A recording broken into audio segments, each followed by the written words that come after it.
Hello everyone, welcome back to my channel. तो आज मैं आपके लिए वड़ी की रेसिपी लेकर के आ गई हूँ। इस सीज़न में बहुत प्रकार की बड़ियाँ बनाई जाती हैं, कहीं भूरे कुमड़े की, तो कहीं पेठे की, तो कहीं मूली की, तो कहीं पे पपीते की। सबसे बड़ी चीज़ है कि बड़ी बनाया कैसे जाए जो जल्दी से पक जाए, जिसका कलर बरकरार रहे, काले ना पड़े और जल्दी से ख़राब ना हो, जिसे साल भर स्टोर करके रख सकें।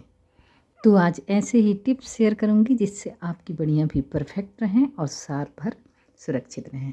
तो यहाँ मैंने 1 किलो का पपीता ले लिया है और ये कच्चा पपीता है। पपीता लेते समय आपको ये सावधानी रखनी है कि पपीता कच्चा ही हो, वो बिल्कुल पका ना हो, नहीं तो हमारी बड़ी में मिठास आ जाएगी। इसको काटते समय आपको लगेगा कि ये कड़ा है और वाइट पोर्शन अंदर से निकल के आ रहा है, इसका मतलब कि पपीता हमारा कच्चा है। ये देखिए इस तरह से। हो सकता है कि आपके पपीते में बीज काले भी हों, किसी किसी पपीते में काले होते हैं, किसी में सफ़ेद होते हैं। तो इसको कट करना है इस तरह से। आप अपनी सुविधा के अनुसार छोटा बड़ा जैसे भी कट कर सकते हैं। और बीज वाला हिस्सा भी साफ़ कर लीजिए और इसके पीछे का हिस्सा भी हमको साफ़ करना है। तो आलू छीलने की मदद से इसको हम छील लेंगे ऐसे, और छील करके इसको हमको वॉश भी कर लेना है अच्छे से और पोंछ भी लेना है। इसके बाद ही इसको हम ग्रेट करेंगे। तो सारे के सारे पपीते को अच्छे से इस तरह से छील लेना है। आपको जैसे सूटेबल लगता है वैसे आप कर सकते हैं। तो मैंने तो यहाँ छील लिया है, इसको वॉश भी कर लिया है और अब इसको छोटे टुकड़ों में कट कर रही हूँ। तो कट करने के बाद ही इसको हम ग्रेट करेंगे। ये देखिए ये थोड़ा सा ज़ोर लग रहा है क्योंकि ये कड़ा है और कच्चा पपीता है।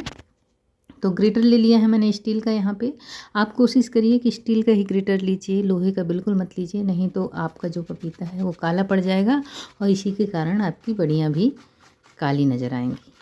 तो इस तरह से मैंने इसको ग्रेट कर लिया है। अब देखिए मैं आपको दिखाती हूँ ये कितना सुंदर लग रहा है ग्रेट होने के बाद। ये देखिए बिल्कुल अलग अलग और बहुत ही सुंदर दिख रहा है। तो इसी तरह से हमको सारे पपीते को ग्रेट कर लेना है। अब इसको रखना है साइड में और अब हम देख लेते हैं कि दाल को कैसे भिगोना है। तो यहाँ मैंने धुली हुई उड़द की बिना छिलके वाली दाल ली है जो 2 कप के लगभग है और ग्राम में देखेंगे तो 300 ग्राम के लगभग है। अगर आप छिलके वाली उड़द की दाल ले रहे हैं तो 500 ग्राम के लगभग ले सकते हैं। तो 1 से 2 बार अच्छे से वॉश करना है और इसके बाद हमको इसको 3 से 4 घंटे के लिए भिगो देना है। तो अगर आपको जल्दी है तो आप गुनगुने पानी से भी इसको भिगो सकते हैं जो आधे घंटे में तैयार हो जाएगा। तो मैं तो यहाँ इसको नॉर्मल पानी से ही रख रही हूँ क्योंकि 3-4 घंटे के लिए मुझे भिगोना है। तो 1 से 2 बार मैंने धो लिया है और अब इसमें हम पानी डाल करके छोड़ देंगे तो ये भीग जाएगा। इस तरह से हम दाल को भिगा देंगे। तो चलिए अब इसके लिए एक मसाला प्रिपेयर कर ले रहे हैं। तो 2 चम्मच भुना हुआ जीरा और 1 चम्मच भुनी हुई मेथी मैंने ले लिया है। साथ ही 50 ग्राम अदरक ले लिया है। अदरक का फ्लेवर बड़ी में बहुत बढ़िया आता है तो इसको ज़रूर डालें। साथ ही 5 से 6 हरी मिर्च है, इसको भी डाल दिया है। आप चाहें तो यहाँ लाल मिर्च का भी उपयोग कर सकते हैं। इसको अच्छे से ग्राइंड कर लिया है और ये देखिए मसाला हमारा तैयार है। तो इसको दूसरे बर्तन में निकाल लेते हैं और देख लेते हैं दाल को। तो दाल भी हमारा बिल्कुल भीग करके तैयार है। अब इसको हमको पीसना है। तो पीसने से पहले इसको हम पानी से अलग कर लेंगे। तो एक छन्नी में डाल करके इस तरह से मैं इसको अलग कर ले रही हूँ। और अब हम लेंगे एक ग्राइंडिंग जार और इसमें पीस लेंगे। तो मैंने छोटा ग्राइंडिंग जार ही लिया है ताकि कम से कम पानी में इसको मैं पीसूँ और दाल जो है ज़्यादा गीला ना हो। तो ये देखिए इस तरह से डाल करके हमको दाल को पीस लेना है ताकि जो पेस्ट है, जो पीठी है, वो बहुत ज़्यादा लिक्विडी ना हो। तो ये देखिए बारी बारी से बैचेज में मैंने सारे दाल को पीस लिया है। दाल की मात्रा हमको बड़ी में कम ही रखना है। अगर आप दाल की मात्रा ज़्यादा कर देंगे तो आपकी बड़ियाँ बिल्कुल नहीं पकेंगी, वो आप पकाते रह जाएंगे और वो पत्थर जैसी बनी रहेंगी। तो इसके लिए यही ट्रिक है कि आप दाल की मात्रा कम रखिए। अब पपीते का जो ग्रेटेड जो पपीता है उसको हम इस तरह से पानी निकाल करके इसमें डाल देंगे। ये देखिए इसमें से कितना ज़्यादा पानी निकल रहा है। चलिए मैं पास से दिखाती हूँ। ये देखिए इस तरह का पानी निकल रहा है। तो पहले मैं पानी निकाल लेती हूँ। ये देखिए इसका सारा पानी मैंने निकाल लिया है, बहुत अच्छा हो गया है। तो अब इसको हम दाल में मिला देंगे। यहाँ सबसे महत्वपूर्ण बात ये है, महत्वपूर्ण ट्रिक है ये, कि आपको इसको बहुत अच्छे से फेंटना है। इतने अच्छे से फेंटना है कि आपको पता ही ना चले कि कहाँ पपीता है और कहाँ दाल है। सारी चीज़ें अच्छे से आपस में मिल जाएं।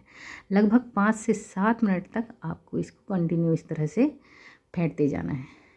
फ्लेवर के लिए इसमें आप हींग डालेंगे और मसाला। तो यहाँ मैं हींग डाल दे रही हूँ 1/4 चम्मच के लगभग। इसका फ्लेवर भी बड़ी में बहुत बढ़िया आता है। और साथ ही जो मसाला प्रिपेयर किया था उसको थोड़ा थोड़ा करके हम इसमें डाल करके मिलाते जाएंगे और फेंटते भी जाएंगे। तो ये देखिए मैंने थोड़ा सा मसाला डाल लिया है, इसको मिक्स कर रही हूँ। अब जैसे ये मिक्स हो जाएगा तो हम बाकी का मसाला भी इसमें ऐड कर देंगे। इसमें नमक नहीं डाला जाता है क्योंकि नमक हम सब्ज़ी बनाते समय डालते हैं, और अभी नमक डालेंगे तो ये पानी छोड़ देगा और बड़ी भी हमारी बिगड़ जाएंगी। तो ध्यान रहे कि नमक बिल्कुल नहीं डाला जाता है। आप और भी मसाले डालना चाहें तो डाल सकते हैं, पर मैं तो सिर्फ यही मसाले डालती हूँ। तो अच्छे से मिक्स करना है। और चलिए इसको मैं धूप में ले चलती हूँ। मैं धूप में आ गई हूँ। देखिए मेरी वीडियो का कलर जो सनलाइट में बदल गया है थोड़ा सा। तो अच्छे से फेंट रही हूँ। अब फेंटते फेंटते आपको कैसे पता चलेगा कि आपकी जो मिक्सचर है अच्छे से फिट गया है, तो इसके लिए हम एक टेस्ट लगाएंगे। पानी में हम एक बड़ी बना के डालेंगे। अगर बड़ी तैरने लगेगी इसका मतलब कि मिक्सचर अच्छे से फिट गया है, और अगर नहीं तैरती है तो हमको और फेंटना है। तो ये देखिए मैंने छोटी सी बड़ी बना ली है, और ये देखिए पानी में ये तैर रहा है। इसका मतलब है कि हमारा जो मिक्सचर है वो बिल्कुल रेडी है बड़ी बनाने के लिए। तो इसको अच्छे से सेट कर लेते हैं। और धूप में मैंने एक कपड़ा बिछा लिया है और यहीं बना रही हूँ। तो ये देखिए अपने हिसाब से जितनी बड़ी आपको बड़ी चाहिए, बड़ी छोटी जैसी भी हो, उसको इस तरह से बना लीजिए और कपड़े में रखते जाइए। और जब आप तेज़ धूप में इसको बनाते हैं तो ये और भी बहुत अच्छे बनते हैं। इनका कलर बिल्कुल भी धूमिल नहीं होता, एकदम कलर बरकरार रहता है। तो आपको ध्यान रखना है बड़ी बनाते समय, एक तो दाल जो है कम मात्रा में मिलानी है, साथ ही धूप में लगाना है और फेंटना बहुत अच्छे से है। इससे आपकी बड़ियाँ बहुत ही हल्की फुल्की और बहुत ही टेस्टी बनेंगी। तो इसी तरह से मैंने सारी बड़ियाँ बना ली हैं। दोस्तों अगर इसको आप नज़र से बचाना चाहते हैं कि आपकी बड़ी बहुत सुंदर लग रही है तो मिर्च भी लगा दीजिए और इसी तरह से तैयार कर लीजिए। तो देख क्या रहे हैं, आप भी ज़रूर से बनाइए और 6 से 7 दिन तक इसको सुखा करके साल भर स्टोर करके रखिए, बिल्कुल भी ख़राब नहीं होगी। तो ज़रूर से ट्राई कीजिए। वीडियो यूजफुल लगा है तो लाइक शेयर ज़रूर कीजिए।